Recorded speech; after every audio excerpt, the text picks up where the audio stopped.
ولی کے پہچاننے کے لیے کرامت شرط نہیں ہے، کرامت ایک ذریعہ ہے، ضروری نہیں ہے۔ کتنے اولیاء ہیں جن کی کرامات ہمارے تک نہیں پہنچی لیکن وہ اللہ کے ولی ہیں۔ سب سے بڑے ولی اس امت کے صحابہ تھے، ان میں سے کتنے کی کرامات ہمارے پاس پہنچی ہیں لیکن ہم انہیں اللہ کا ولی مانتے ہیں۔ تو یہ کوئی شرط نہیں ہے، شرط ایمان اور تقوی ہے، اور باقی احادیث میں مختلف ان کی علامتیں بتائی گئی ہیں۔ الذین اذا رأوا ذکر اللہ، ایمان اور تقوی سے متصف بندگان خدا کی ایک علامت یہ ہے جب تم ان کی صحبت میں بیٹھو تمہیں خدا یاد آ جائے، اللہ کی یاد آنے لگے۔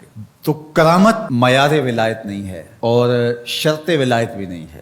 تھوک کے حساب سے مارکیٹ میں بہت سارے لوگوں کی جعلی کرامات موجود ہیں، تو اولیاء کے لیے ہم عقیدت اور محبت کے جذبات رکھتے ہیں تو پھر مارکیٹ میں 2 نمبر بھی اس کا آئے گا۔ اور ہمیں پتہ ہے غذائی اجناس سے لے کر کے ادویات تک اور دیگر ضروریات زندگی تک کہ اصل کیا ہے اور نقل کیا ہے، تو ہمیں اس میں بھی غور و فکر کرنا چاہیے کہ اصل کیا ہے اور نقل کیا ہے، نہ یہ کہ ہم چند بدطینت لوگوں کی وجہ سے حقیقت کا انکار کر دیں۔ تو آج بھی کچھ لوگ ہیں جو کہتے ہیں جی چھوڑو، ہم نہیں مانتے کرامتوں شرامتوں کو، اس طرح کے لفظ بولتے ہیں، جبکہ کرامت کا من حیث الکرامت انکار کفر ہے۔ اگر کوئی کہے میں کرامت کو ہی نہیں مانتا تو یہ کفر ہے۔ وہ کرامتیں جن کا بیان قرآن مجید میں موجود ہے، جس طرح آصف بن برخیہ کا تخت بلقیس لانا، حضرت مریم سلام اللہ علیہا کے حجرے میں بے موسم پھلوں کا آنا، اصحاب کہف کا 300 سے زائد سال کا عرصہ سوئے رہنا کھائے پیے بغیر، اور رب ان کی کروٹیں بھی بدلتا رہا، یہ قرآن میں مذکور ہے۔ تو اس کا انکار بھی کفر ہے، قرآن کا انکار لازم آتا ہے۔ اگر کسی کرامت کا بیان حدیث متواتر میں ہو تو اس کا انکار بھی کفر ہے، لیکن ایسی کوئی کرامت نہیں جس کا ذکر حدیث متواتر میں ہو۔ البتہ احادیث مشہورہ اور احادیث احاد میں کرامات کا بیان موجود ہے، تو ان کا انکار بھی گمراہی ہے۔ جس طرح وہ 3 لوگ جو غار میں پھنس گئے تھے، انہوں نے پھر دعائیں کی اور پتھر ہٹا۔ جریج کا واقعہ موجود ہے، صحابہ کی کرامات موجود ہیں، حضرت عمر کے رکے سے دریائے نیل کا چلنا، اس طرح جو مسلمہ بزرگ ہیں ان کی کرامات کا انکار کرنا محرومی ہے۔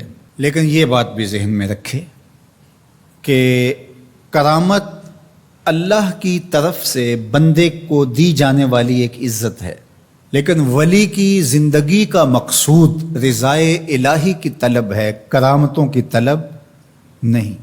لیکن عمومی طور پہ ہمارے اسٹیجوں کے اوپر اولیاء کے حوالے سے جو بات کی جاتی ہے، بس آپ سننے کے لیے بیٹھے ہیں اور خطیب صاحب نے کان پہ ہاتھ دھرا اور 2-4 کرامتیں سنائیں اور چلے گئے، معیار بتایا ہی نہ، جس کے نتیجے کے اندر بہت سارے عوام اس سے غافل ہوتے ہیں۔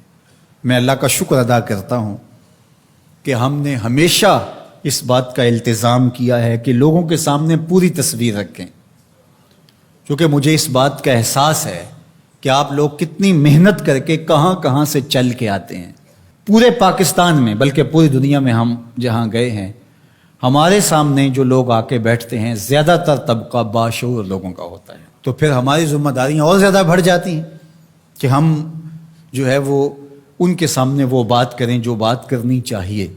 اس منبر سے آپ کو وہ چیز نہیں ملے گی جو عوام کی ڈیمانڈ ہوگی، وہ چیز ملے گی جو عوام کی حقیقی ضرورت ہوگی۔ اس پر میں بھی اللہ کا شکر ادا کرتا ہوں، اس پر آپ کو بھی اللہ کا شکر ادا کرنا چاہیے، اور نہ یہ کہ کچھ 2 نمبر لوگوں کے رد عمل میں ہم حقیقت کا انکار کر دیں، جس طرح معتزلہ کر رہے ہیں، اور ایک طبقہ وہ ہے جو رتب و یابس کو قبول کر رہا ہے، اور آپ نے ایسے شخص، ایسے لوگ کہ جو اچھے انسان بھی نہیں ہیں، لوگوں کو دیکھا ہے کہ ان کو ولی مان رہے ہیں اور ان سے اپنی حاجتیں طلب کر رہے ہیں، ان کو ہادی مان رہے ہیں، مرشد مان رہے ہیں۔ وہ شخص جو خود آشنا بھی نہیں ہے، وہ تمہیں منزل آشنا کیسے کرے گا؟ میں کتنے لوگوں کو جانتا ہوں جن کو فہم دین ہی میسر نہیں ہے. یہ میں ان لوگوں کی بات نہیں کر رہا جو منہ دراز ہیں اور بالکل ننگ دھڑنگ ہیں، ان کی بات نہیں کر رہا. جو بظاہر حلیے میں بھی ہیں ان کا فہم دین ہی ناقص ہے. کتنے ایسے علماء کو جانتا ہوں ان کی توحید کا تصور ناقص ہے. تو یہ بدبختی ہوتی ہے. اب وہ کیا کسی کی رہنمائی کریں گے؟ جو خود ڈوب رہا ہے وہ کسی کا ہاتھ کیسے پکڑے گا؟ لیکن عوام ظاہر ہے ان کے گرد آئے، ان کا کاروبار چمک رہا ہے، اور کرامتیں ہیں کہ تھوک کے حساب سے بنتی ہیں، اور پھر اس کی مارکیٹنگ کرنے والے بھی ہوتے ہیں، اور پھر اسی بنیاد پر ہی جو ہے وہ ان کا سارا سلسلہ چلتا ہے. اللہ کے ولی یہ نہیں چاہتے کہ ہماری کرامات ظاہر ہوں اور لوگ ہماری طرف لپکیں ہماری کرامت کی وجہ سے. یہ نہیں ہے.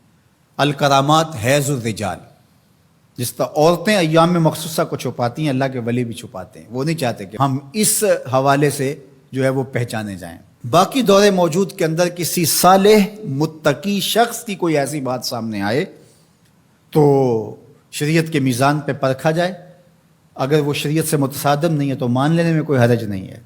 لیکن اگر کسی کی سمجھ میں نہیں بھی آتا تو فرق نہیں پڑتا. لیکن کسی ولی سے کوئی دشمنی نہ رکھے. جو کسی ولی سے دشمنی رکھے تو اللہ فرماتا اس کا میرے ساتھ اعلان جنگ ہے، تو وہ پھر شخص محروم کر دیا جاتا ہے.